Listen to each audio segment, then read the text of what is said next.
इस वीडियो में हम लोग चैप्टर नंबर जो 10 है आप लोगों का कोलोनियलिज्म, इसका सेकंड पार्ट देखने वाले हैं।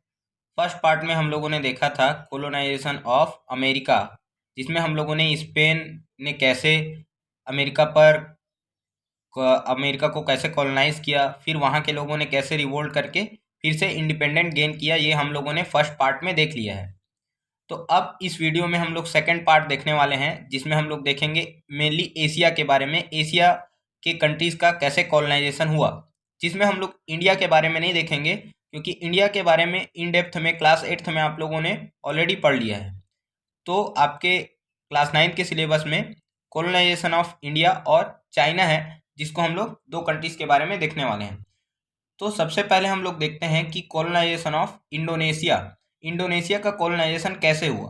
तो सबसे पहले हम लोग जान लेते हैं कि ये जो इंडोनेशिया है, इंडोनेशिया कहाँ पर है, इसकी लोकेशन कहाँ पर है और ये क्या है। तो इंडोनेशिया एक्चुअल में एक आर्चीपिलागो है। आर्चीपिलागो किसको बोलते हैं? Group of island. मतलब जैसे आइलैंड बताए हैं आप लोगों को, एक कोई ऐसा लैंडमार्क जो चारों तरफ से पानी से घिरा हो, ये क्या कहलाता है? आइलैंड कहलाता है। लेकिन अगर सपोज ऐसे ही बहुत सारे आइलैंड हो गए, बहुत सारे आइलैंड हो गए, इनके ग्रुप को ही हम लोग क्या बोल देते हैं? आर्चीपिलागो बोल देते हैं।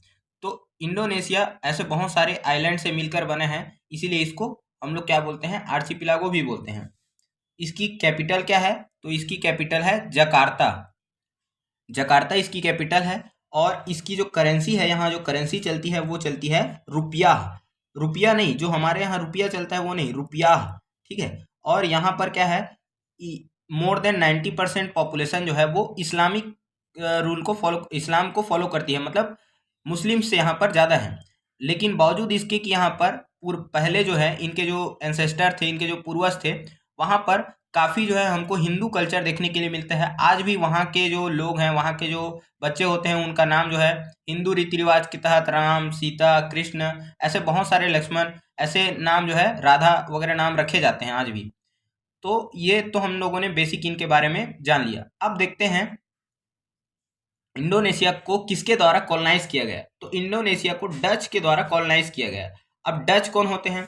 तो जो लोग हॉलैंड या नीदरलैंड्स, हॉलैंड या नीदरलैंड एक यूरोप कॉन्टिनेंट में एक कंट्री है, जिसके लोगों को हम लोग क्या बोलते हैं? डच। क्योंकि वो जो लैंग्वेज जो बोलते हैं, उनके लैंग्वेज का नाम है डच, इसीलिए वहाँ के लोगों को डच पीपल बोला जाता है, हॉलैंड या नीदरलैंड्स के लोगों को। अब देखो, जैसे ब्रिटिशर्स ने क्या किया था, इंडिया में आने के लिए ईस्ट इंडिया कंपनी बनाई थी, आप लोगों को याद होगा। वैसे ही डच ने भी डच ईस्ट इंडिया कंपनी बनाई थी 1602 में। 1602 में डच ईस्ट इंडिया कंपनी बनाई थी। ये जितने भी यूरोपियन कंट्रीज थे, है ना, वो सब के सब इंडिया से ट्रेड करना चाहते थे। इंडिया क्योंकि बहुत बड़ा मार्केट था, इंडिया से स्पाइसेस हो गए, मसाले हो गए, और जो कॉटन हो गए, ये सब सिल्क हो गए, ये सब लेना चाहते थे और अपने जो सामान है वहाँ पर उसको इंडिया में बेचना चाहते थे। तो इसी के लिए उन लोगों ने क्या किया था, ऐसे बहुत सारे कंपनीज बनाए थे। वैसे ही डच ईस्ट इंडिया कंपनी बनाए थे। अब इंडोनेशिया में उस समय एक डायनेस्टी का रूल था। क्या नाम था? माताराम डायनेस्टी, है ना। हाँ, नाम सुन के भी थोड़ा सा माताओं का यहाँ पर रूल है ऐसे लगता है। माताराम डायनेस्टी, एक्चुअल में ये डायनेस्टी का नाम था। अलग अलग वंश जिसको हम लोग जैसे बोलते हैं ना, वंश जैसे मुगल वंश हो गए, खिलजी वंश हो गए, ऐसे ही यहाँ पर माताराम डायनेस्टी का रूल हुआ करता था।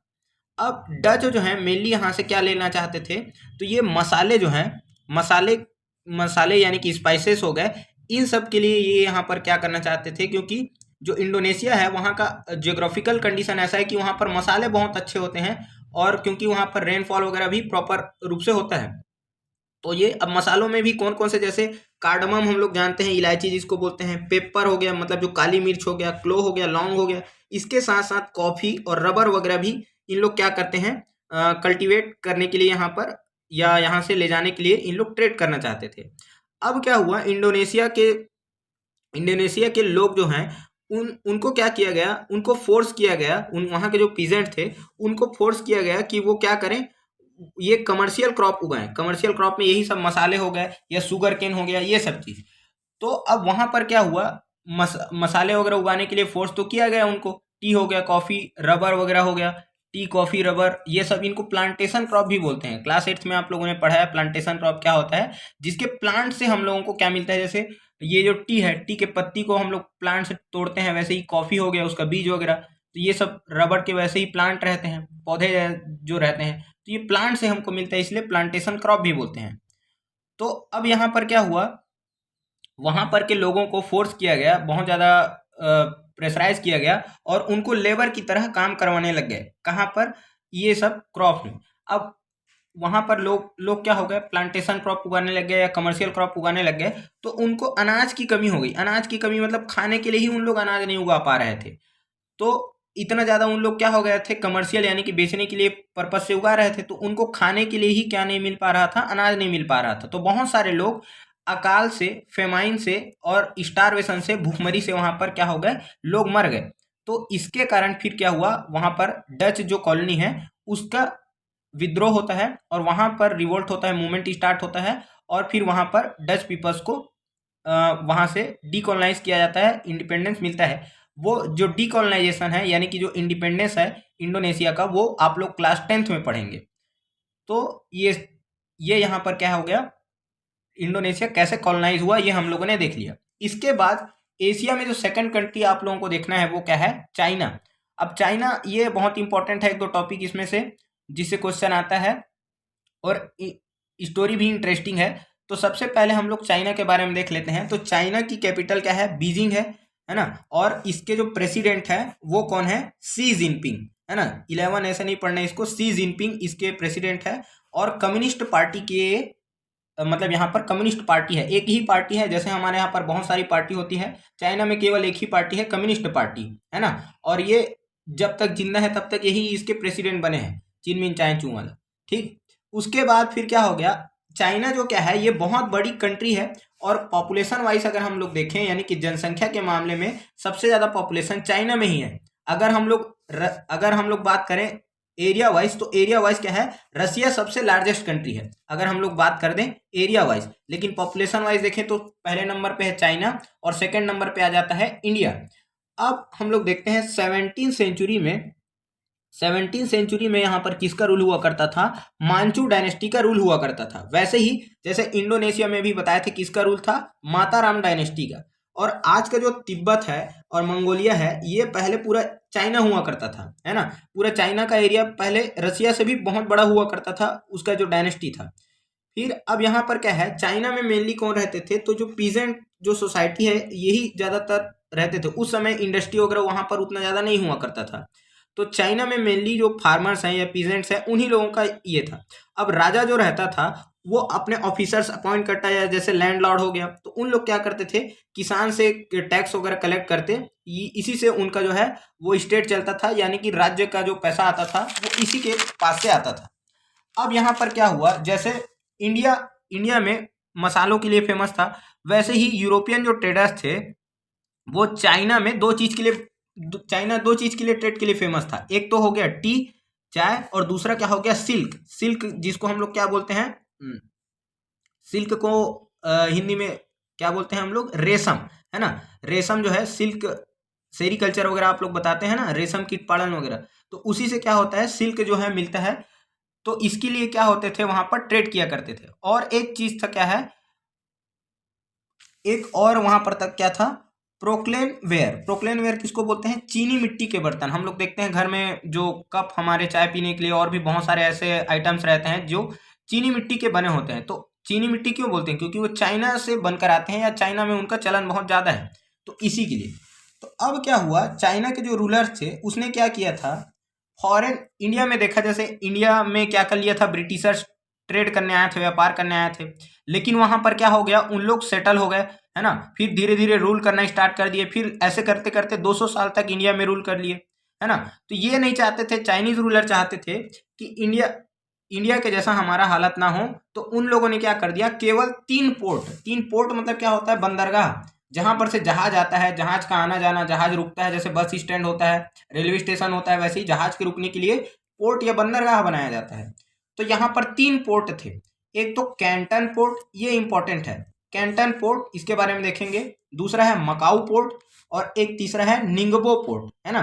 तो 3 पोर्ट देखो, कैंटन पोर्ट, मकाऊ पोर्ट और निंगबो पोर्ट, है ना। ये नाम थोड़ा सा चाइनीज नाम है तो थोड़ा सा याद रख लेंगे आप लोग कैंटन पोर्ट, मकाओ पोर्ट और निंगबो पोर्ट, है ना। अरे इधर से निंगने देंगे तभी तो निंगेंगे ना, निंगना मतलब अंदर जाना, ठीक है। तो ये क्या हो गया, ऐसे याद रख सकते हो आप लोग, निंगबो पोर्ट। अब इसके बाद जो सबसे इंपॉर्टेंट जो टॉपिक आता है वो क्या है, ओपियम वार, जिसको हम लोग बोलते हैं अफीम युद्ध। अब अफीम क्या होता है, ओपियम वार से जानने से पहले हम लोग समझ लेते हैं कि ओपियम होता क्या है। देखो, ओपियम यानी कि ये एक ड्रग के रूप में इस्तेमाल किया जाता है। ओपियम यानी कि एक ड्रग के रूप में इस्तेमाल किया जाता है, दवाइयों में भी इसका इस्तेमाल किया जाता है।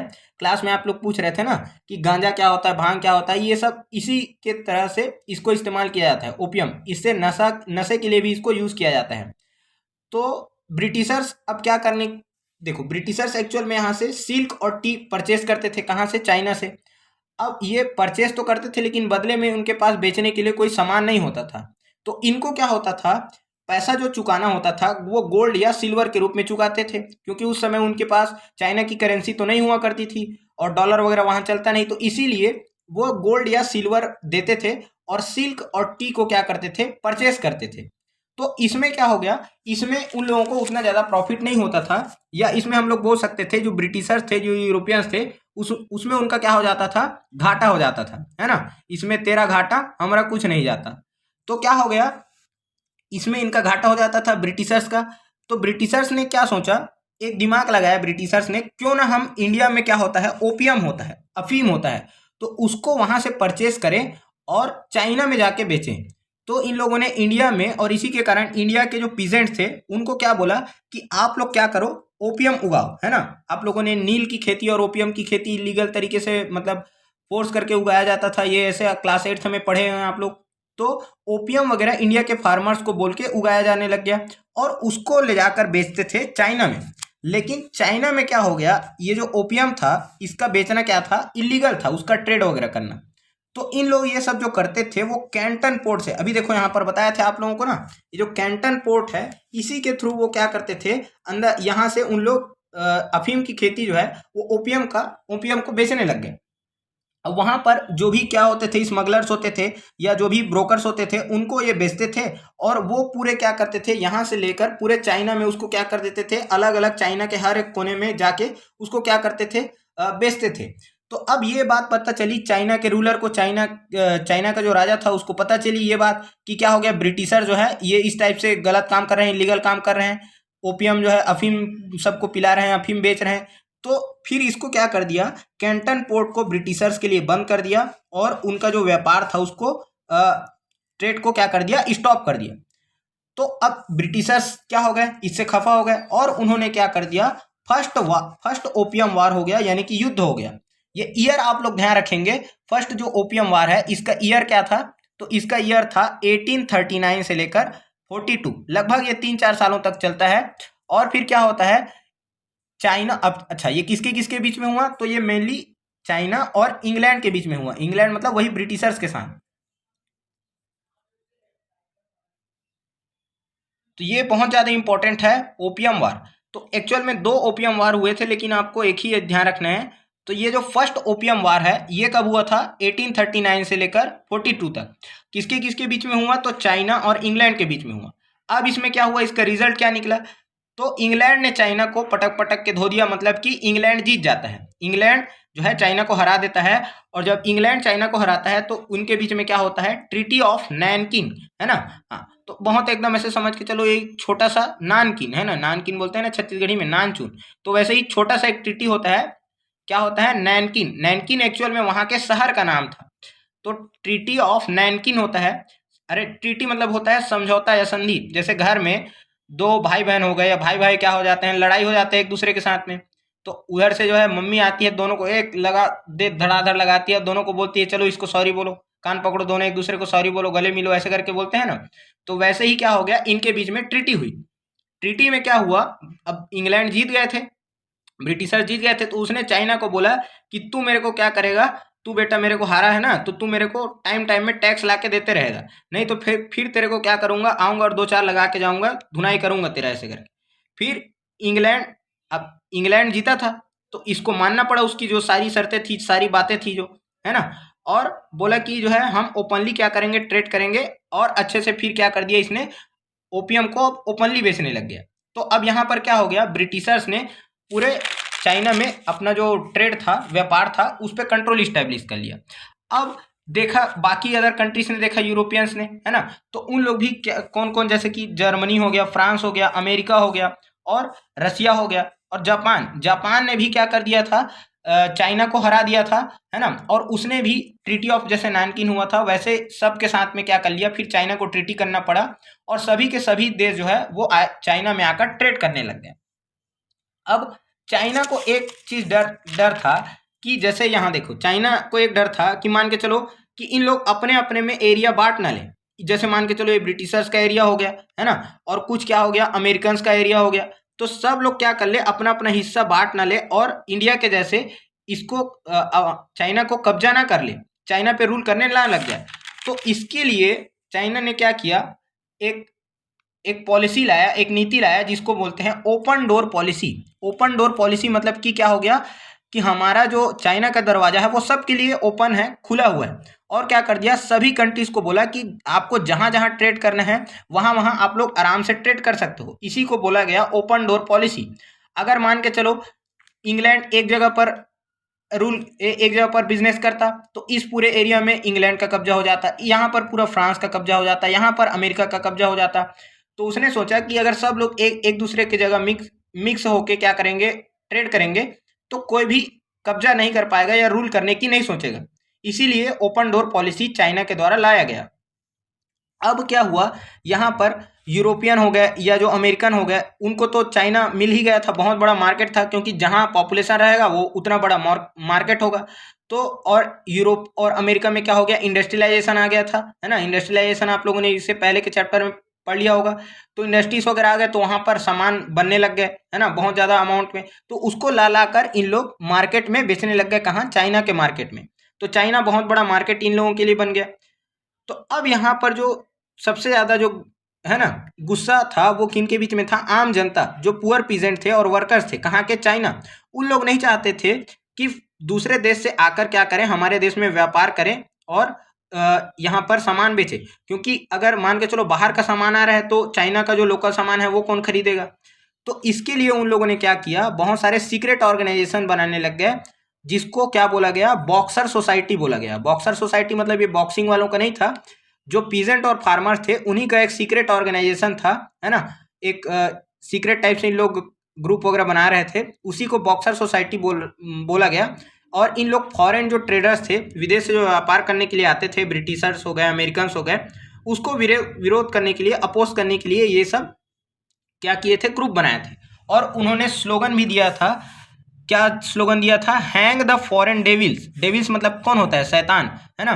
तो हैंग द फॉरेन डेविल्स मतलब जो विदेश से जो क्या कर रहे हैं, शैतान जो आ रहे हैं, उनको क्या करो, फांसी पे लटका दो। ये ऐसा उन लोगों ने नारा वगैरह देने लग गए।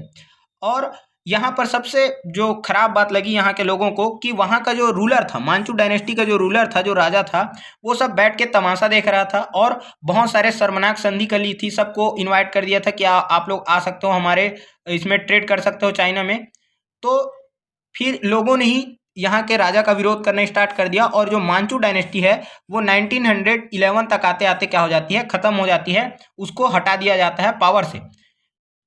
फिर मांचू डायनेस्टी को क्या कर दिया जाता है, मांचू डायनेस्टी का जो रूल है उसको इंड कर दिया जाता है, मांचू डायनेस्टी के रूल को इंड कर दिया जाता है 1911 में। फिर लंबे समय तक क्या होता है, चाइना में क्या चलता है, लंबे समय तक चाइना में यहाँ पर स्ट्रगल चलता है। और फाइनली जो है, फाइनली 1949 के आते आते, मतलब इंडिया इंडिपेंडेंट हो गया था उसके बाद भी, तब जाके फिर चाइना क्या बनता है, रिपब्लिक बनता है। मतलब यहाँ पर सरकार वगैरह आती है, इलेक्शन वगैरह होते हैं। तो ऐसा क्या, फिर ये पूरा क्या था, चाइना का स्टोरी था। तो इसमें सबसे इंपॉर्टेंट जो है आप लोगों को ओपियम वार ध्यान रखना है, और चाइना कैसे कॉलोनाइज हुआ, फिर कैसे यहाँ पर चाइना डीकॉलोनाइज हुआ ये, और इंडोनेशिया जो है वो कॉलोनाइज हो गया है। अब उसका जो डीकॉलोनाइजेशन है वो क्लास 10th में आप लोग देखेंगे।